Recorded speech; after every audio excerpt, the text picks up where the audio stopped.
Hello and welcome to the Real Estate Experience podcast.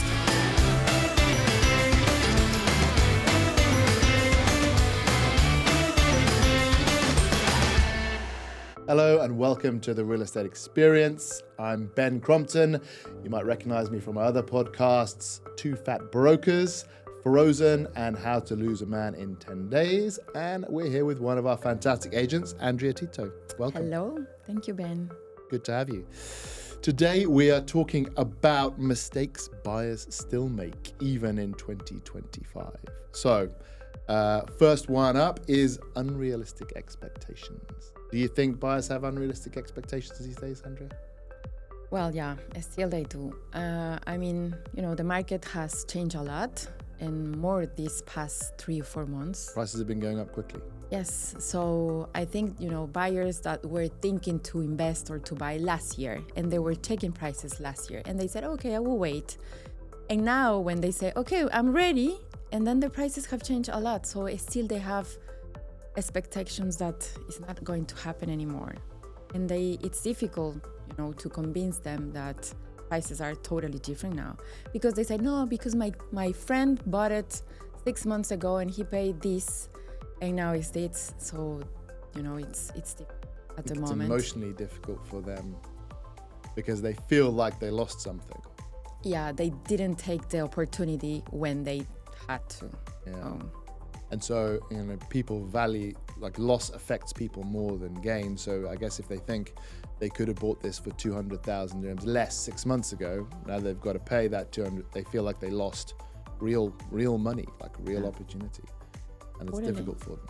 Yeah, I had a buyer now that we were starting to look in Munira, 1 bed, let's say, and prices like 6 months ago was for 1.2.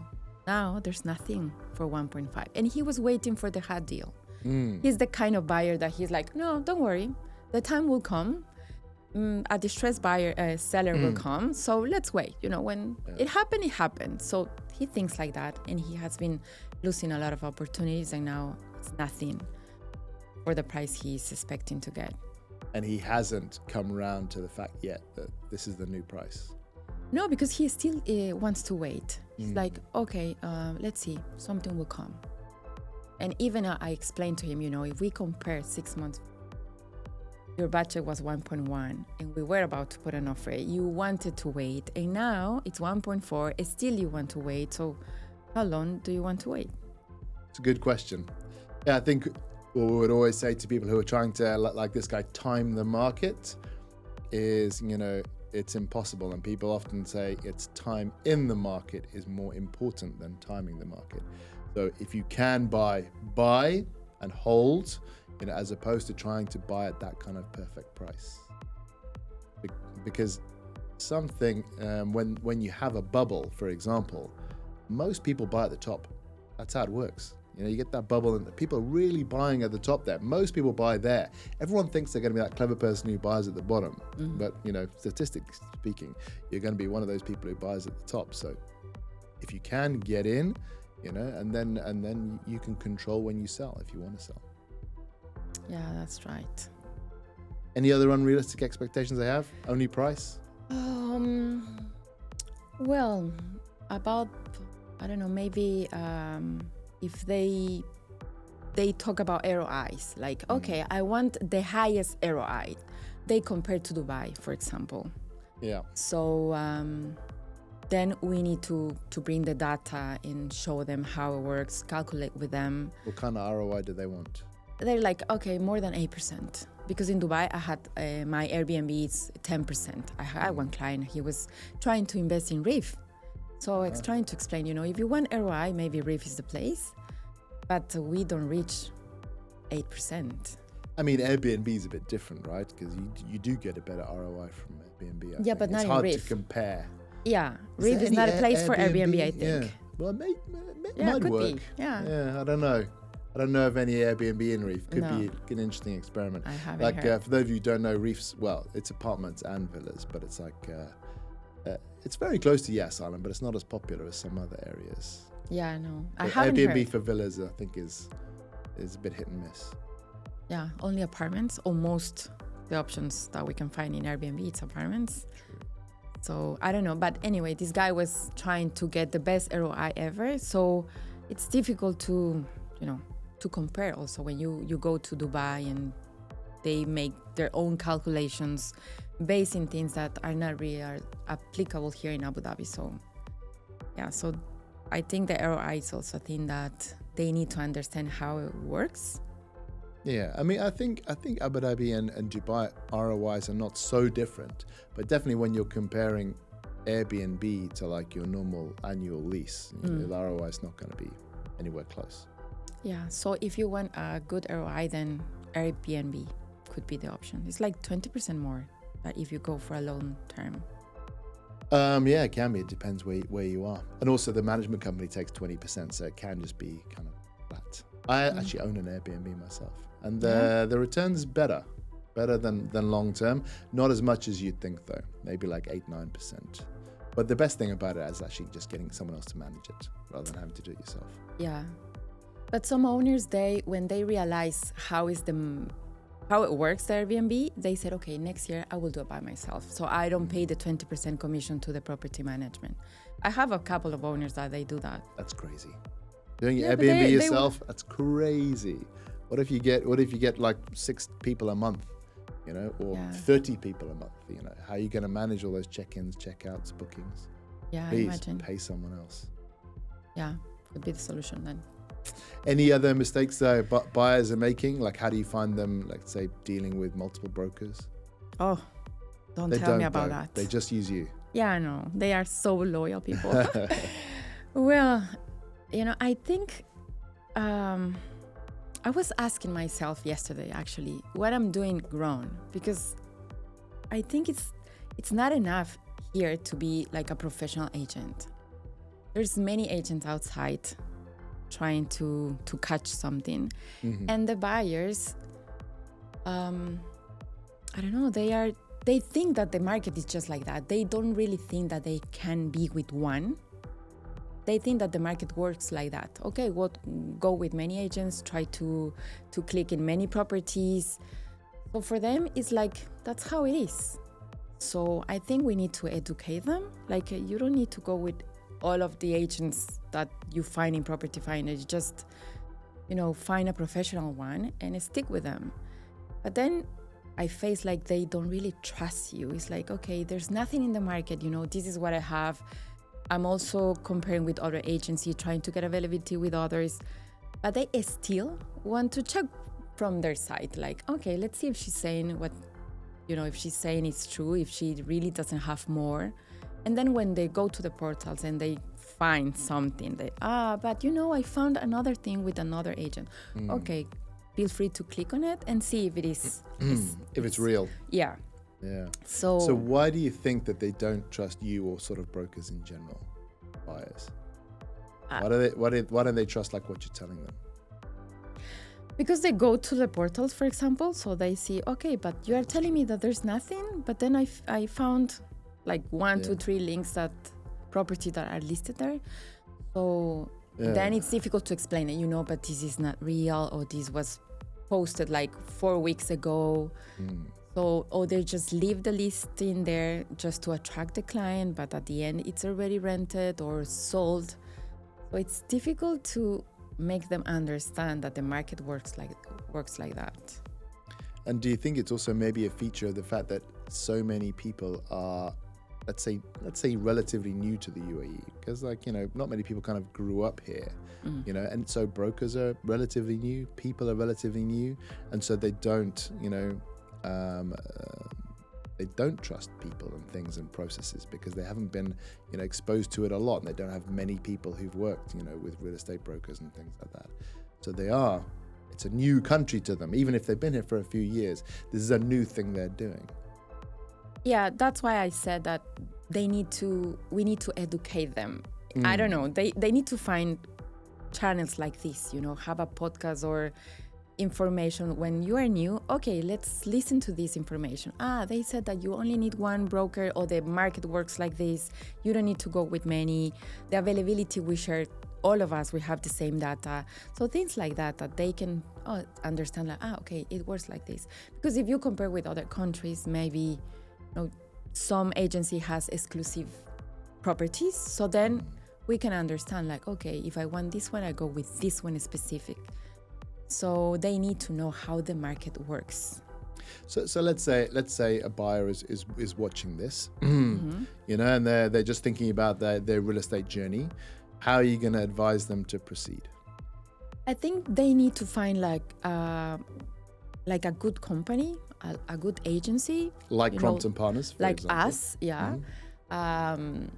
like government license brokers. I think that's one thing. I think the client has to ask, okay, which is your company? Check reference and Google the company.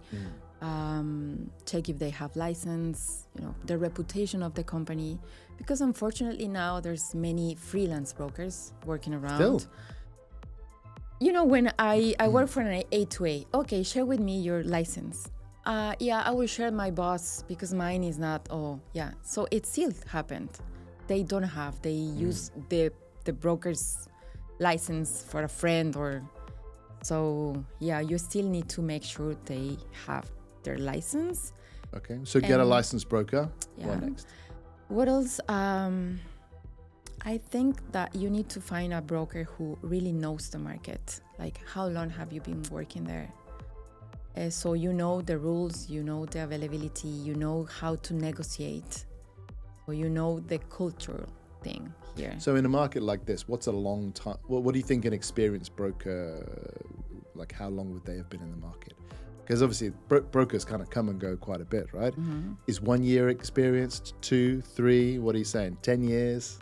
No, I would say like a couple of years, Yeah. 1 year at least. Yeah. Okay. Oh, wow. So it's I think where Crompton had like a good idea to have the broker in a specific areas. So then you become an expert easy and fast. You Yeah, don't need to be 2 years in the market because you know the place, you know the area, you know what we can offer and what we can find in the area. So I think that's a good thing that we do in Crompton.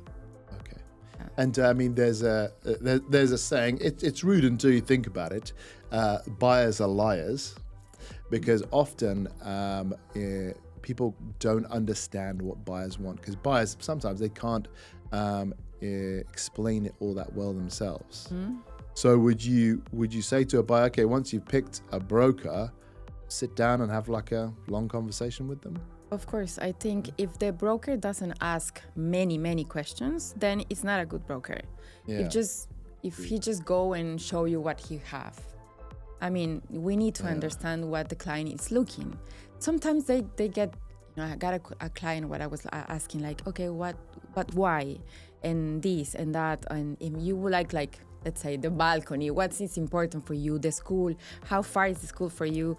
So he was like, why you are asking me too much questions? The other agents, they don't really ask. Yeah. And I said, because I really want to save your time and my time as well. So if I get the most of the information, then it's easier for me to filter the units and get what you want.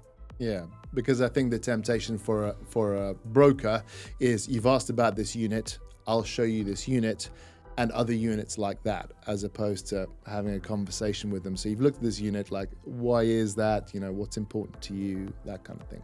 We call it qualifying, because someone might think that unit is great for them, but actually the whole point of being an experienced real estate agent is you might be able to find, something that's more appropriate, or explain why this one actually doesn't meet their needs. Yeah, and what we often say about that, why it's so tough for new brokers to close, is they're not able to do that. They're not able to truly understand what a person wants and show that to them.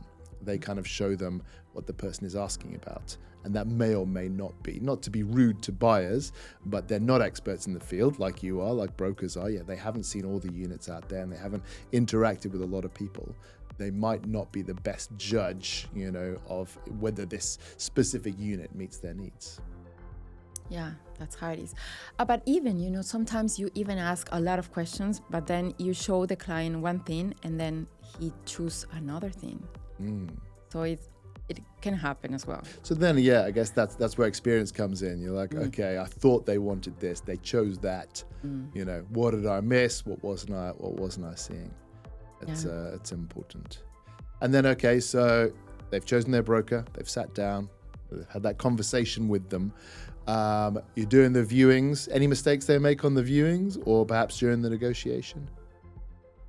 Mistake during the viewings. Well, in this market now, trying to sell secondary market, viewing is kind of very difficult to arrange. Yeah. But I think, no, for the viewings, if you manage to get the viewing, then it's okay. I think most of the buyers, they want to make the viewing. I just sold one unit without viewing it. Yeah.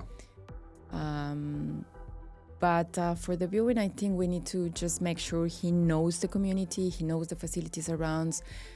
It's what he's expecting to see. So before the viewing, I make sure I share with them all the information they need. We have videos, layouts, sizes, everything. So when we go to the viewing, it will take like 2 minutes just to check the conditions of the unit, and that's it. I think for the viewing, it's covered. If we manage to get the viewing, it's okay. And then for the negotiation, buyers making any mistakes, obviously trying to negotiate too low.